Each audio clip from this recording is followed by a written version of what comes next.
दोस्तों, जब भी कर्म की बात आती है तो हम हॉरोस्कोप में दशम भाव, शनि या कैप्रिकॉन साइन को देखते हैं। और जब भी कर्म की बात आती है, ज़्यादातर समय हम हमेशा कर्म को प्रोफेशन से लिंक करके देखते हैं कि दशम भाव जो है हमारे प्रोफेशन को दिखाएगा। पर कर्म तो कुछ भी हो सकता है, चाहे वो कार्य जो आप कर रहे हैं वो प्रोफेशन से रिलेटेड है या नहीं है, चाहे उस कार्य को करने से आपको धन की प्राप्ति हो या ना हो, वो फिर भी कर्म है। तो हमें दशम भाव को देखना ही चाहिए।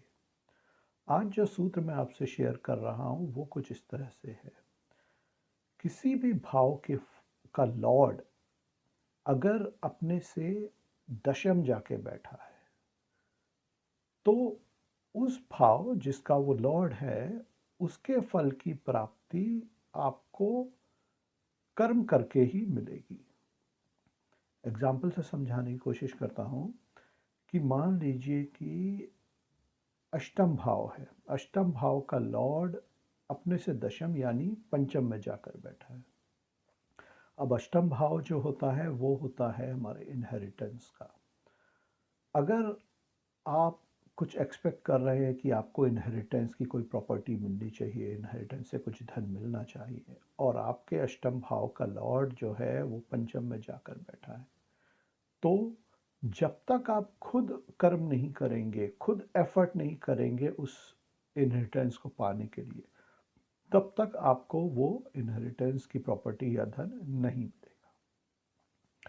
मान लीजिए कि सप्तम भाव का लॉर्ड जाके चतुर्थ स्थान में बैठा है, यानी कि वो अपने से दशम गया हुआ है, और आप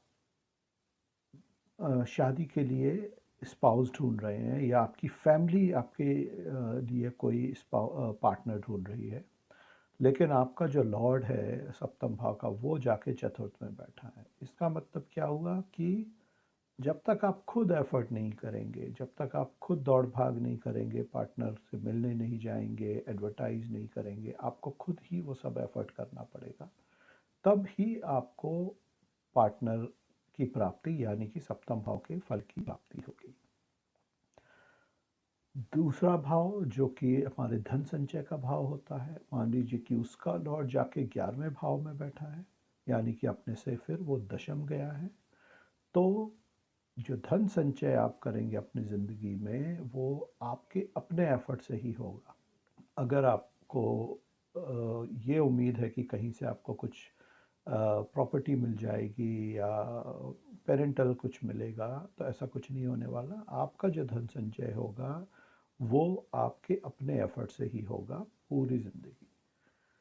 तो कुछ इस तरह से इस सूत्र को लगाना चाहिए। मैंने बहुत सी कुंडलियों में इस तरह के प्लेसमेंट देखे, और जब उसका रिज़ल्ट एनालाइज किया तो ये पाया कि जब भी किसी भी भाव का लॉर्ड अपने से दशम जाता है, तो उस भाव के फल की प्राप्ति जाके जाके अपने ही एफर्ट से होती है। आप लोग भी फल को इस सूत्र को लगाइएगा और बताइएगा कि आपको किस तरह के रिजल्ट मिले। कोई भी प्रश्न हो इस वीडियो के कमेंट्स में ज़रूर पूछिएगा। नमस्ते।